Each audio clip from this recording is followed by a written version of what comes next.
When you started in the morning, you could probably see where you were going to stop at night. I would say if they made 10 miles would be a real big day, I would bet.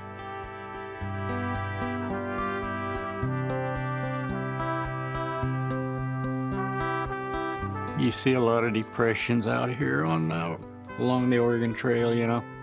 And I never did dig one, but I think what happened is these covered wagon trains, they had to stick together for protection. If they had like 40 wagons, the military would send a company to accompany them. And if somebody passed away during the night, I think the ground was hard, you know. I think they'd dig a shallow grave, just big enough to get them in, cover them up, and they had to be ready to go by morning. And I'm sure within 2 nights, coyotes, badgers, wolves dug them up, you know, because you see the depressions, but you never see anything that's very deep.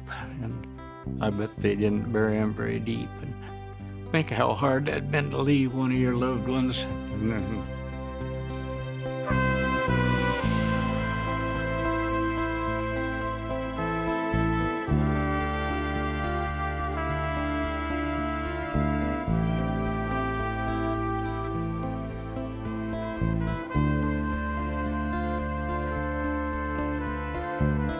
The interstate ruined a lot of it, and it's too bad. But down east here, when they were surveying it, I went down there and the trails were real obvious, deep and everything. And I told the guys, I said, you realize that you're ruining the Oregon Trail? And they said, well, we'll just put a sign that says you're traveling on the Oregon Trail.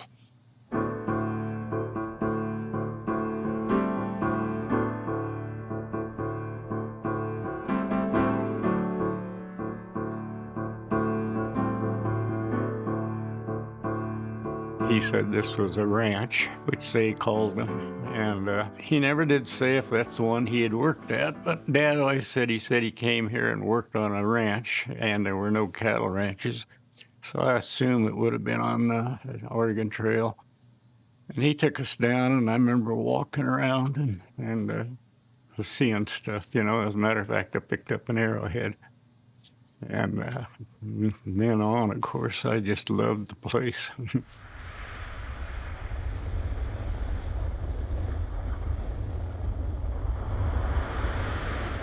And that was that terrible, depressing blowout country in the 30s. And I remember him taking his folks down to see his brother. They lived in a sod house, and they had just built on an addition of sod, and it was still wet. Anyway, I can remember everything was blowing, and they told me to go out and look around. And I think when the day was done, we had like 40 arrowheads we'd picked up. And I just remember they gave them all to me. So that was my first big start.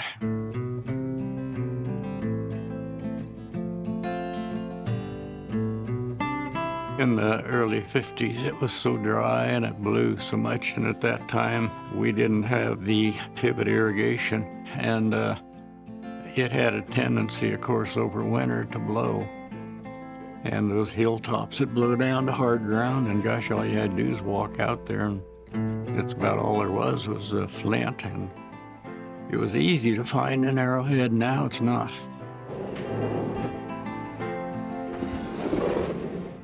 Well, it's a Remington new model, which was popular in the Civil War period. This particular one was lost along the Oregon Trail, apparently, or possibly the owner was shot or whatever, but it's fully loaded. All of the cylinders still have their balls in them, so how it happened to be there, I don't know. But anyway, that's where it was found, and it's along the Oregon Trail.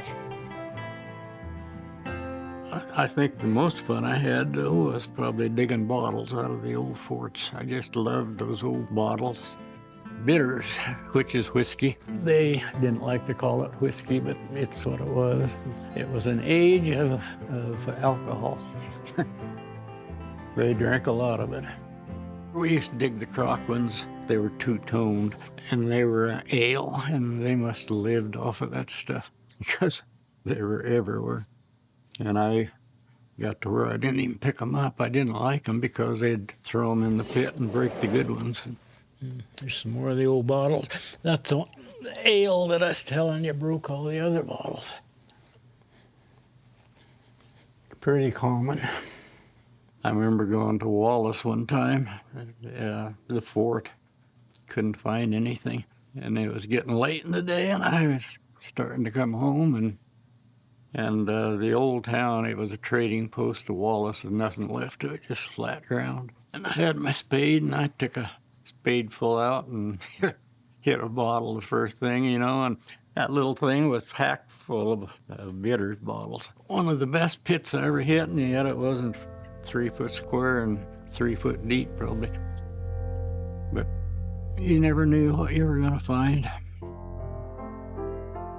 It was a beautiful morning, and we went up there, and we took the 2 kids, and I looked around, and pretty soon I found a depression, a pit, and she put the baby or the blanket down in the grass, and I started digging, and I hit a bottle pit, and I dug bottles, and I told her a while back, I said, that's probably the best day of my life, probably the most pleasant day that I ever spent. Oh, I can just sit there and just picture the covered wagons going by and all that stuff, It's just a calming place to go, for me anyway.